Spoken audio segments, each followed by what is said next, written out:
le PDS a non seulement contesté l'élimination de son candidat, M.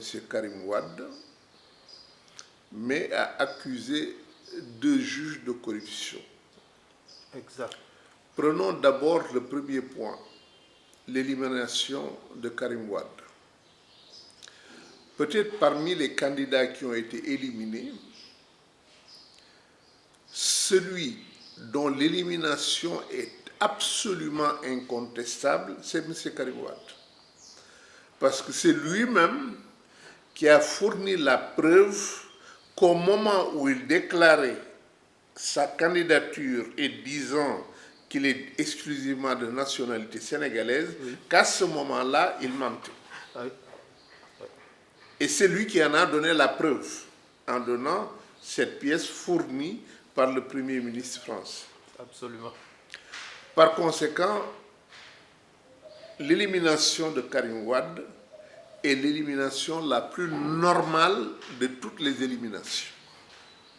Donc ça ne pouvait pas non plus être une cause de report des élections. Cette exclusivité de nationalité sénégalaise pour être candidat. Alors, est-ce que c'est un point qui est pertinent?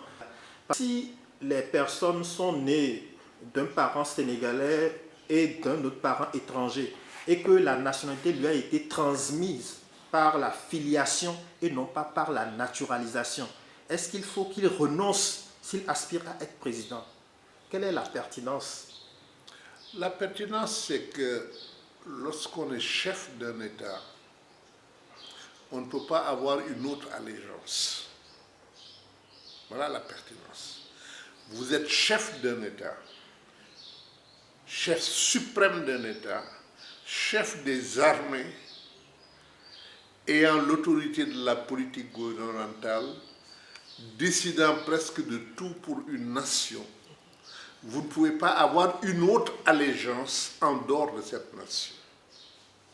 Or, avoir une autre nationalité, c'est être sous une autre allégeance. Oui. Et c'est cela la pertinence. Oui. Et moi, je suis en parfait accord avec cela. Oui. Maintenant, oui, ceux qui aspirent à ça, oui, il leur appartient de prendre leurs précautions à l'avance, c'est tout.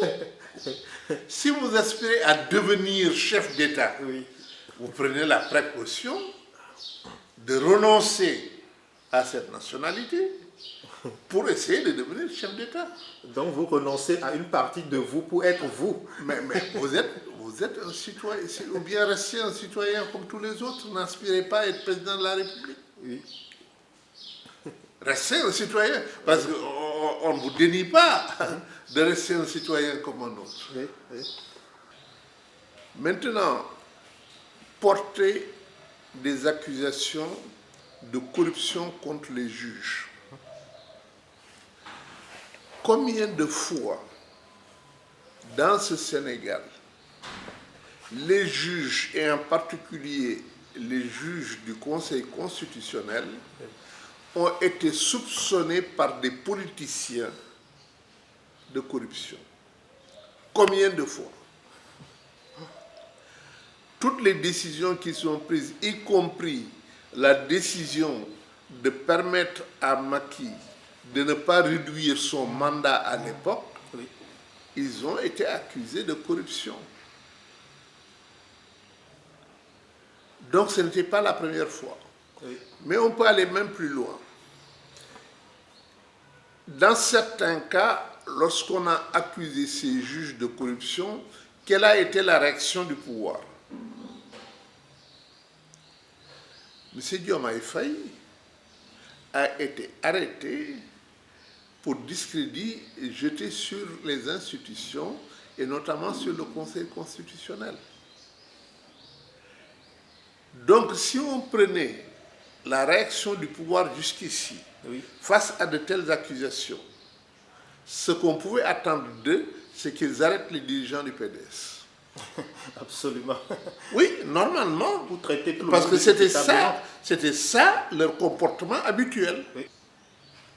Et donc on s'attendait à ce que les dirigeants du PDS qui accusent soient arrêtés par le pouvoir.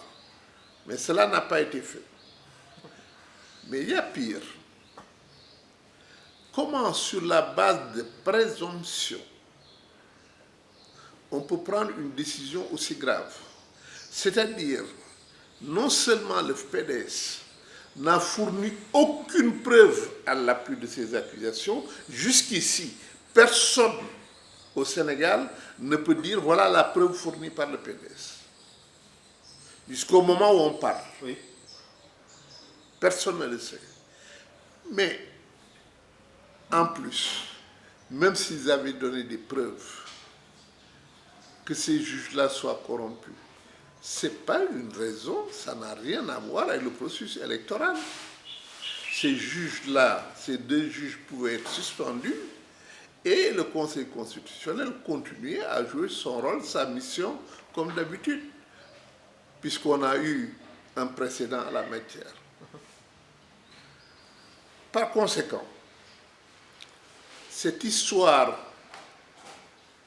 du PDS n'avait aucune consistance. Mais le pouvoir a essayé de lui donner une consistance en demandant au PDS de proposer une commission d'enquête. Parce qu'il est clair qu'on était dans un montage. C'est tout à fait clair qu'on était dans un montage. Parce qu'aussitôt dit,